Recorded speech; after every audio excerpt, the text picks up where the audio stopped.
संध्या काल जहां होता था वही रुक जाया करते थे। कान्यकुब्ज नगर कन्नौज में सुंदर संध्या काल हो गई।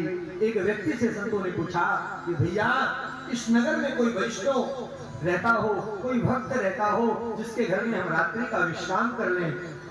व्यक्ति भी मन चला था और कहा अच्छा बाबा ऐसे वैष्णव के घर भेजूंगा कि जीवन भर याद रखोगे।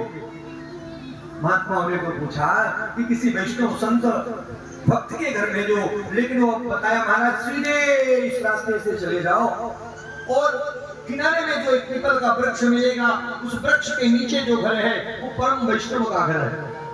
वो घर था अजामिल का। महात्मा पहुंच गए, दरवाजा खटखटाया, सीताराम सीताराम।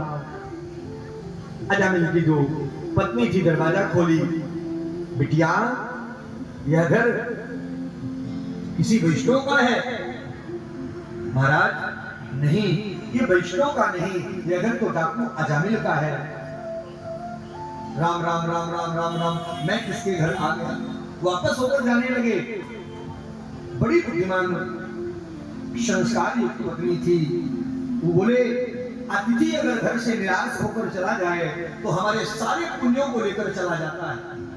स्वकीयम दुष्कृतम दत्वा पुण्यम आदाय गच्छति। अतिथिर्यस्य भगनासो ग्रहात् प्रतिनिवर्तते। स्वकीयम दुष्कृतम दत्वा पुण्यम आदाय गच्छति।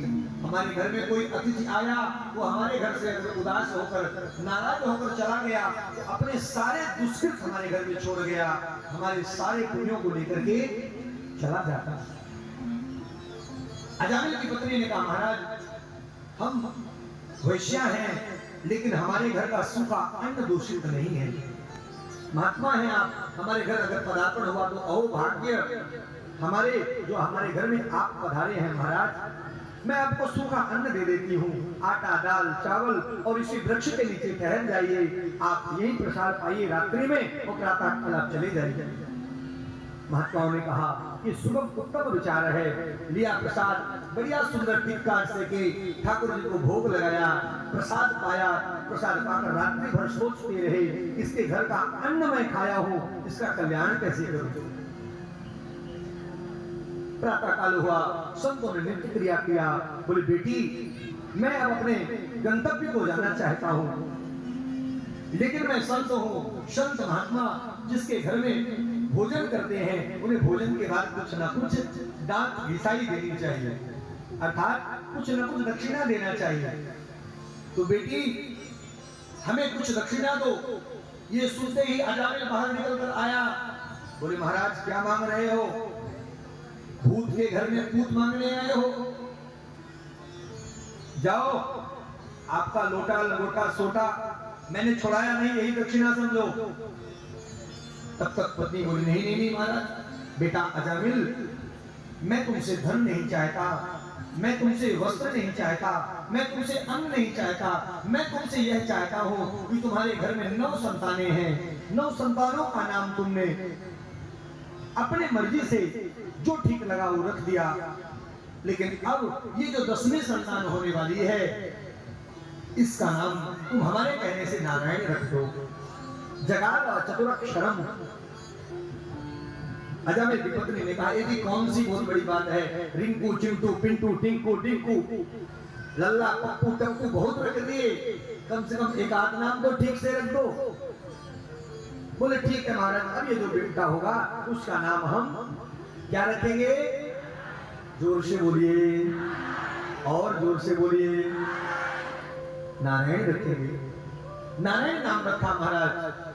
अब सबसे छोटा बेटा है, शास्त्र कहता है जो सबसे बड़ा बेटा होता है उस पर माँ का अत्यधिक प्रेम होता है, बहुत दुलार माँ का उस बेटे के प्रति होता है, लेकिन जो सबसे छोटा होता है उसका परम दुलार पिता के प्रति होता है। पिता छोटे को बहुत प्यार करता है। हालांकि माता पिता सारे बच्चों को समान प्रीति करते हैं, लेकिन एक आत्मीयता जो होती है वो पिता का प्रेम छोटे के प्रति ज्यादा होता है और माँ की आत्मीयता बड़े के प्रति ज्यादा होती है। प्रेम से बोलिए। अब तो भैया जब अजामिल अपने क्रिया में लगे तो कहने लगे बेटा नारायण उठो, बेटा नारायण स्नान करो, बेटा नारायण चलो खेलो, बेटा नारायण खाओ, बेटा नारायण सो जाओ, बेटा नारायण खेलो। तो दिन भर में 10-20-25 बार नारायण नारायण नारायण नारायण निकल जाता था। अब महाराज ये जपते जपते जपते अजामिल का शरीर वृद्ध हुआ, बुढ़ापा आया, मृत्यु निकट आई। मृत्यु निकट आई तो जीवन भर पाप किया था, पाप के प्रभाव से यमराज के दूत उसको लेने के लिए आए। जब व्यक्ति भयभीत होता है तो उसे ही याद करता है जो सबसे प्रेमी होता है, जिस पर सबसे ज्यादा उसका विश्वास हुआ करता है। दूरे क्रीडन आसक्तम पुत्रम नारायणावयम् प्लावितेन सरोडोच्चे राजुहाव कुलेन्द्रियः। यमराज के दूत आए, अजामिल भयभीत हुआ, भयभीत होकर जोर से घुराया, बेटा नारायण बचाओ, बेटा नारायण बचाओ, बेटा नारायण बचाओ। बेटा नारायण को सुना नहीं, लेकिन भगवान नारायण के पास तुरंत भागे दौड़े चले आए और आकर के यमदूतों से कहने लगे, चलो।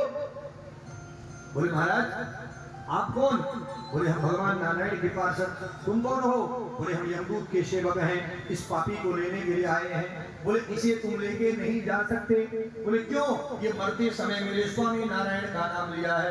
बोले महाराज आप भी बड़े भोले भाले हैं, ये किसी आपके स्वामी वामी का नाम नहीं लिया, ये तो अपने बेटे का नाम लिया है। भगवान के पार्षदों ने कहा, अरे इसके बेटे का नाम कब से नारायण है, जरा बताओ। 2 साल 4 साल 5 साल 25 साल, लेकिन हमारे स्वामी का नाम नारायण अनादिकाल से है। तो कोई अपने बेटे को शेर सिंह कहने लगे तो शेर थोड़ी ना हो जाएगा, शेर तो शेर का नाम ही रहेगा ना। तो भगवान अकारण करुणा बरसा रहे हैं, वो तो कारण ढूंढते हैं कि किस कारण से जीव का मैं उद्धार करने जाऊं।